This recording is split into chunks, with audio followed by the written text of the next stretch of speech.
A True Prince by Kairia'sYami. Chapter 7. Love is an Open Door. In the past several years as a prince, Aladdin has been happier with his life than he's ever been in the entirety of his life before. He loves his people, Abu, Genie, and he loves that he now has a purpose in life. While he has had bad moments, and the world isn't always sunshine and roses, he now knows what true happiness feels like. And he's feeling it again now, as he spends time with Dahlia, exploring the city. She is gorgeous and rich, but that is something he barely even notices anymore.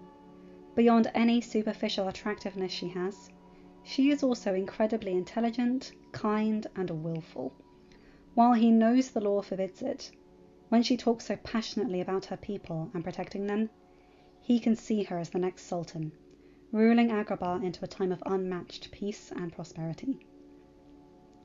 Aladdin has had so much fun in these past few days with Jasmine, and when he sees Abu storming towards him, followed by the head of Deus Bara's guards, Clenen, he can't help his disappointed sigh.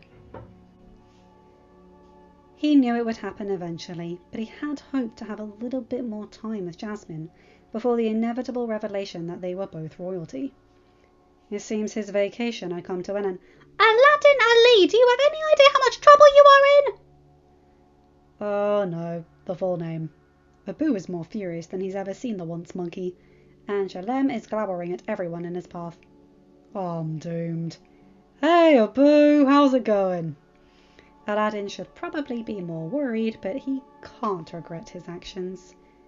He wonders what Jasmine is thinking as she watches. Don't you hey me! You're a prince! You can't just run off on a whim! Haim was livid. I thought for sure he was going to have a heart attack, he was so mad.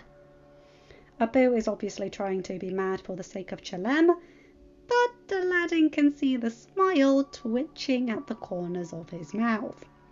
Chalem, on the other hand, hasn't let up on his glower, and it is only his sense of propriety that stops him from directly saying the said glower to his prince. Your Highness, while Zafar would like to compliment your sense of initiative, he asks that you refrain from travelling to another country without warning and without some kind of guard to protect you. Yeah, sorry about... Abu interrupts, acting like he didn't hear Aladdin. I explained it though, so instead of dragging you back to Deus Bara, Zafar's come here and you get to meet the princess. I think Haim wants you to try and woo her, but Malu says he doesn't expect anything of the kind. Either he's still laughing about your reaction to that marriage proposal, or he has doubts in your ability to woo anyone. Aladdin, feeling awkward about the fact that said princess is right there, tries to say something, but he is interrupted again. I, personally, don't think you could purposefully woo a burlap sack, but I'm sure if you trip and bumble your way into a friendship, you'll find yourself with a girlfriend completely by accident, princess or otherwise. You're charming enough when you're not trying. Aladdin can't stop himself from covering his head in his hands in an attempt to cover up his blush. He just knows. He knows that scheming little monkey knows exactly who is standing next to them and is doing this on purpose. He also knows that Abu is going to be a little brat, so we should probably address the issue before Abu does something worse. Turning to the princess in disguise, he offers a sheepish grin. She looks confused, but she is also beginning to look angry, and he does not want her temper turned on him. 2 days prior, she had been furious at a cruel merchant, and after the tongue-lashing she gave him, Aladdin doubted that merchant would ever return to Agrabah. Sorry, Dahlia. I didn't really mean to lie, but... Once again, being interrupted, Aladdin finds himself in the shocking position of dangling from the shoulder of a man-turned-monkey. What the heck? How is... Abu is tiny! He should not be able to lift me, especially so easily. I am like a foot taller than him. Aladdin can see his shock reflecting in Jasmine's face as he is carried away from the alley they had been standing in. He feels a pang of regret they hadn't at least had one more day with her like this, as commoners rather than royalty. He had been planning to show her this gorgeous little nook just outside the city, where there was an oasis hidden between some hills.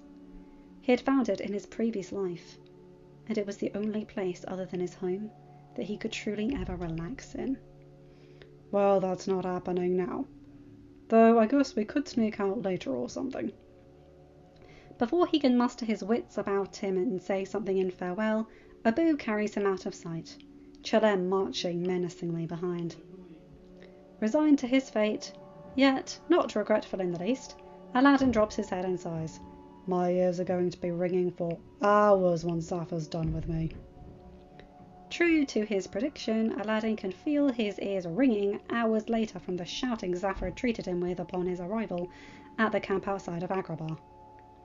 While Aladdin admits that he zoned out pretty quickly into the rant, used to the exasperated scoldings, he does find himself carrying the slightest bit of regret for his actions, if only for the sake of his ears.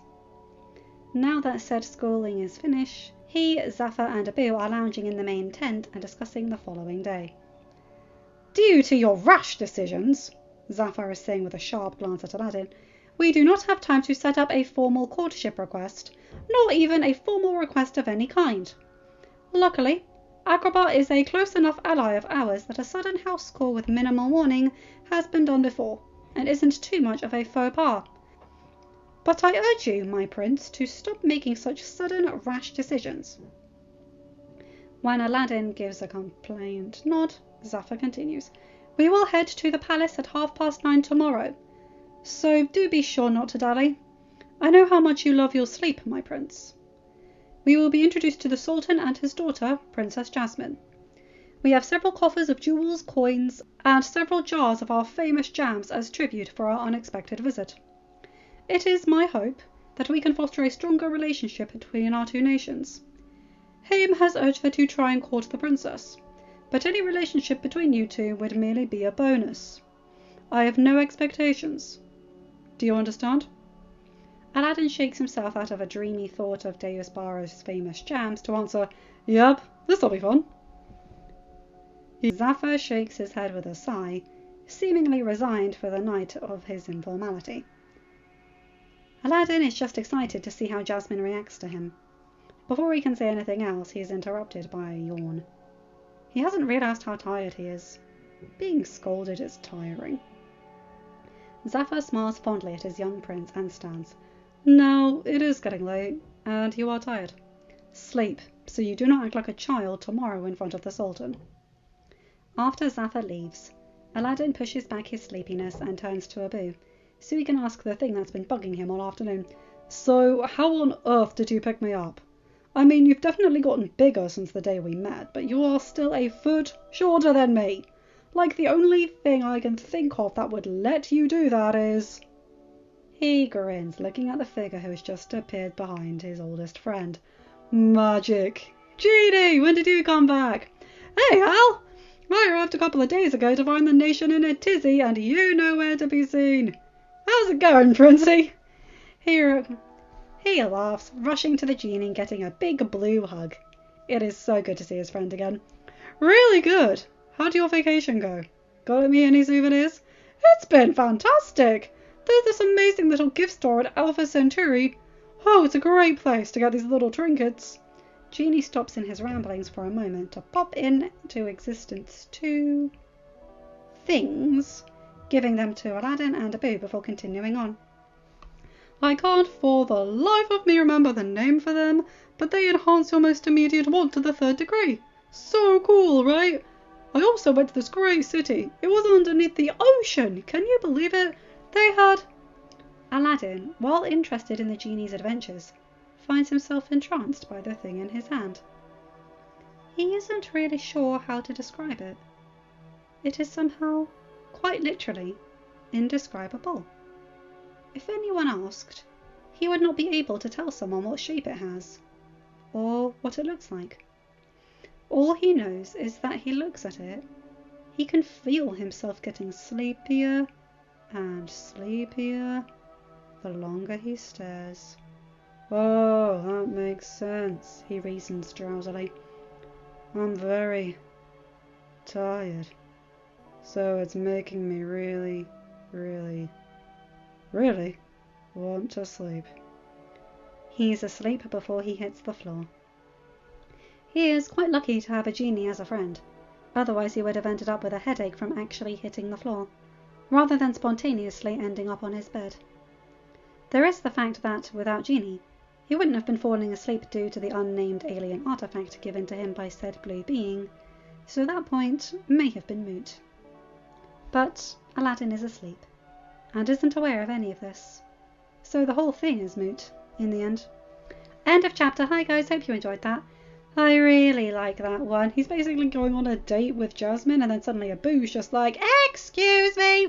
And the fact that he's putting on the theatre of being annoyed at him while still embarrassing him in front of Jasmine. Nice. They really are acting like brothers.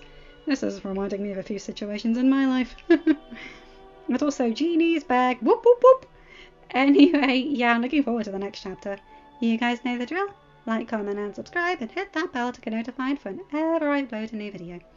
Have a good day, night, or whatever time zone you're in. Bye, my guys, gals, and non-binary pals. I'll see you in another video. Take care.